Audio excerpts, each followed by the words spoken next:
because it's a word that comes from a pagan. Hollywood is the holy wood, and it was the wood that the magical wands were made out of in the pagan sorcery, magic. And these wands were believed that the sorcerers that possessed them could put people into trances and control them. This is part of, I mean, this is symbolic, but it's also important to understand that part of what Hollywood literally does is it puts people into trances. It's a dream state. They call it the dream machine in the United States.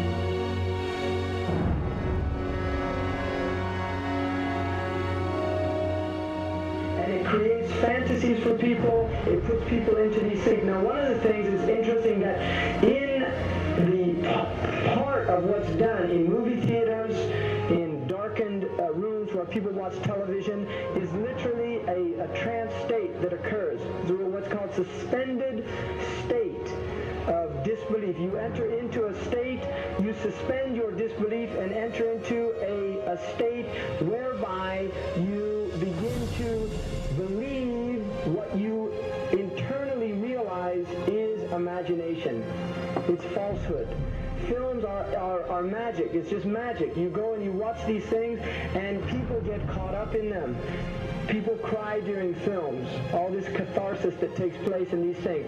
Many of the films, and this is an important element in the control mechanism, is literally allow people to go and have certain type of catharsis as a purging experience, which Aristotle talks about the necessary element. One of the necessary elements of tragedy is to create this cathartic experience. And this is why a lot of the films, especially also news and things like this is why news is very important in this culture. Everybody watches the news.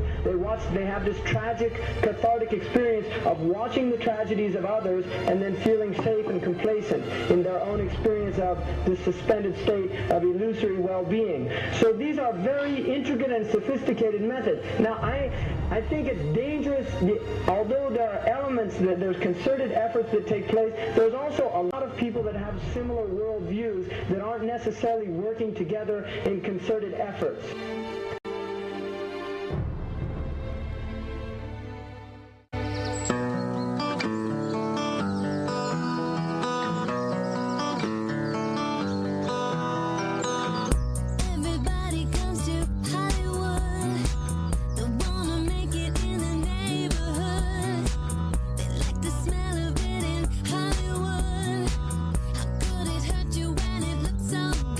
Shine your light now.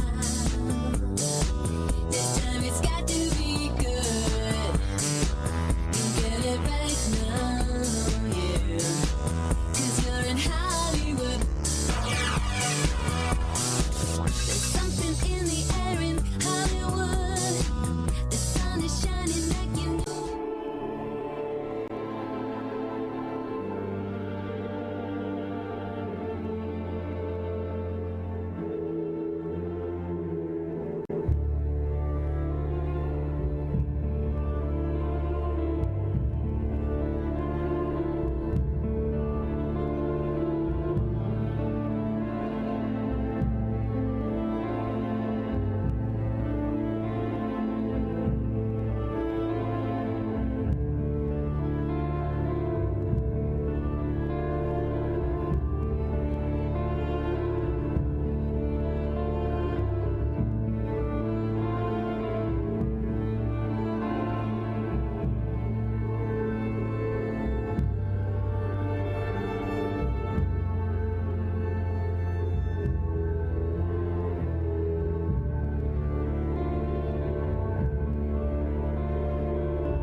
supposed to be up here. Looking at that? Just wanted to know. Yeah. Well, you're old enough, I suppose. You should know the story. Okay, here we go. It was 1832. On a night much like this.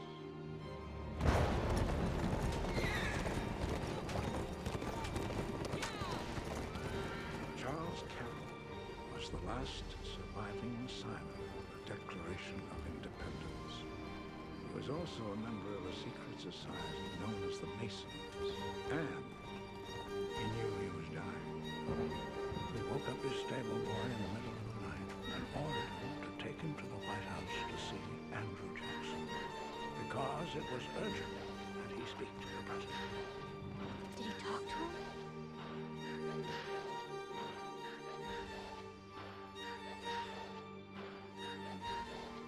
No, he never got the chance. The president wasn't there that night. But Charles carried it very secret. So he took into his confidence one person, my grandfather, Thomas Gates. What was the secret? A treasure. A treasure beyond all imagining.